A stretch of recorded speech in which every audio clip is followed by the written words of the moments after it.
한국은 왜 미국의 질 좋은 원유를 놔두고 중동의 찌꺼기 기름에 목을 매나? 참으로 아이러니한 세상이다. 원유 한 방울도 생산하지 않은 대한민국이 어떻게 세계적인 정유 강국으로 버티고 있는지 그 속내를 들여다보면 웃음이 나오면서도 등골이 서늘해진다. 미국 텍사스에서는 땅만 파면 달콤하고 깨끗한 고급 기름이 솟구치고 북해의 거친 파도 속에서도 프리미엄 원유가 유럽 경제를 떠받치고 있는데 우리는 왜 하필 중동에서 나오는 그 끈적끈적하고 썩은 달걀 냄새, 풀풀 풍기는 찌꺼기 같은 사워 크루드를 고집하는 걸까? 단순히 가격이 싸서? 그건 표면적인 이유일 뿐이다. 진짜 이유는 훨씬 더 계산적이고 위험하고 때로는 어처구니 없을 정도로 교활한 구조 속에 숨어 있다. 생각해보라. 중동은 영원한 화약고다. 이란과 이스라엘의 긴장, 예멘 후티 반군의 산박 공격, 사우디와 이란의 대리전, 이라크와 시리아의 불안정한 정치 상황까지 하나라도 제대로 터지면 유가는 순식간에 폭등하고 공급망은 마비된다. 실제로 최근 몇 년 사이 호르무즈 해협 주변에서 긴장이 고조될 때마다 국제유가는 춤을 추었고 보험사들은 유조선 보험료를 2배, 3배로 올렸다. 한국이 수입하는 중동 원유의 거의 99%가 바로 그 좁은 호르무즈 해협을 통과한다. 세계 석유 물동량의 20% 이상이 오가는 그곳이 막히면 아시아 전체가 비명을 지르지만 특히 한국처럼 제조업 기반이 강한 나라는 직격탄을 맞는다. 그럼에도 우리는 여전히 전체 원유 수입의 6.70%를 중동에 의존하고 있다. 2025년 기준으로도 그 비중은 크게 줄지 않았고 미국산이 16%대까지 올라오긴 했지만 여전히 보조 역할에 머물러 있다. 운송 루트의 위험은 말로 다 못한다. 중동에서 한국까지는 2만 킬로미터가 넘는 바다를 건너야 한다. 호르무즈를 빠져나와 인도양을 가로지르고 말라카 해협을 통과해 동중국해로 들어오는 긴 여정. 말라카 해협은 또 다른 위험 구간이다.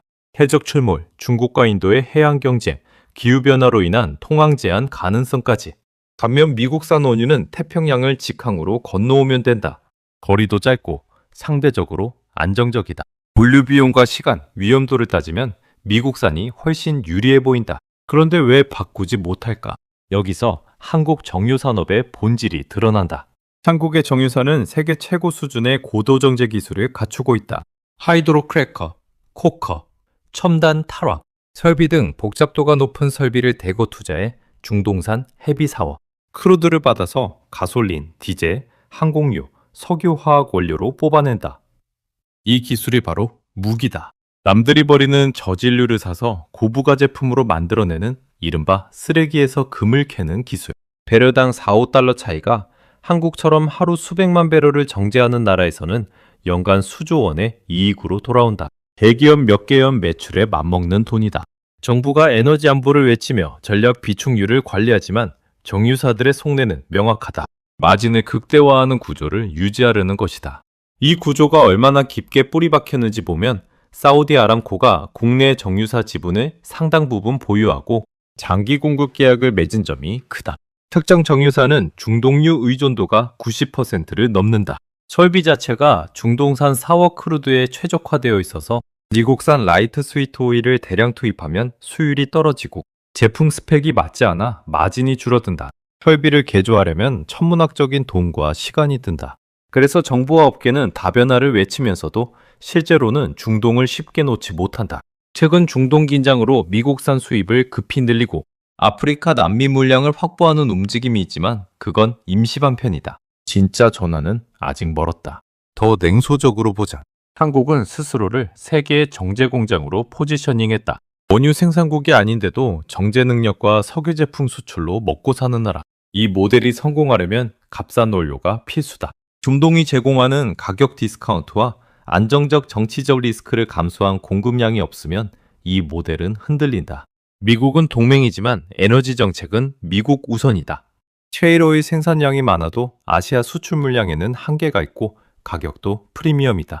결국 우리는 위험을 알면서도 중동에 목을 매는 선택을 반복한다. 호르무즈가 실제로 막히면 유가는 130달러를 훌쩍 넘을 수 있고 국내 산업 현장은 가동률을 낮추며 국민들은 폭등한 기름값과 물가로 고통받을 것이다.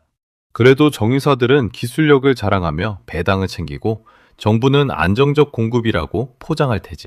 이 선택의 역사도 길다.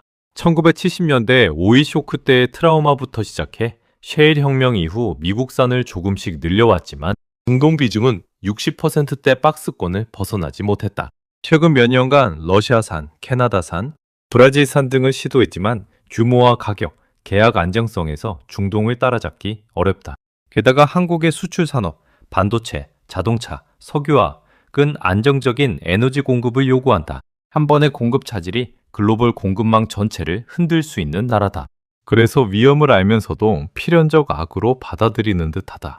물론 노력은 하고 있다. 전략적 석유 비축을 확대하고 SPR을 활용한 스와프 교환 메커니즘을 도입하며 단기 충격을 완화하려 애쓴다. 재생에너지와 원전 확대도 병행하지만 석유 의존도를 근본적으로 낮추는 것은 쉽지 않다. 미래를 내다보면 몇 가지 시나리오가 떠오른다. 최악의 경우 호르무즈 장기 봉쇄로 글로벌 에너지 위기가 오면 한국 경제는 큰 타격을 입을 것이다. 현실적인 시나리오는 점진적 다변화와 기술 업그레이드를 통해 유연성을 높이는 것이다. 미국산 라이트오일 처리 기술을 더 발전시키고 설비를 다원화하면 전환이 빨라질 수 있다. 하지만 가격이 여전히 왕인 한중동 찌꺼기 사랑은 쉽게 끝나지 않을 전망이다. 이 모든 상황을 종합해보면 한국의 에너지 전략은 참으로 현실적이고 동시에 위험천만하다. 멋진 말로 포장하면 위대한 기술 역전이지만 속을 들여다보면 싸게 사서 위험을 안고 버티는 생존 게임이다. 내일 주유소에서 기름을 넣을 때 그 휘발유, 냄새 뒤에 숨어있는 중동의 정치적 긴장과 2만 킬로미터 바다를 건너온 유조선의 피로, 그리고 정유사들의 계산기를 떠올려 보면 마음이 복잡해진다. 우리는 아직도 그 찌꺼기 원유의 달콤한 그리고 위험한 유혹에서 완전히 벗어나지 못했다. 이 구조가 언제까지 지속될지, 다음 위기가 오면 어떻게 대처할지는 결국 우리 모두의 몫으로 남아있다. 대한민국이라는 나라는 참으로 독특하다. 없는 자원으로 강국이들을 애쓰며 때로는 위험을 자초하면서까지 경제적 실리를 추구한다. 중동기름 이야기 역시 그런 한국식 현실의 단면이다. 썩은 냄새를 참으며 기술로 승부하는 그런 끈질긴 생존 전략. 때로는 감탄스럽고 때로는 한숨이 나오는 그런 이야기다.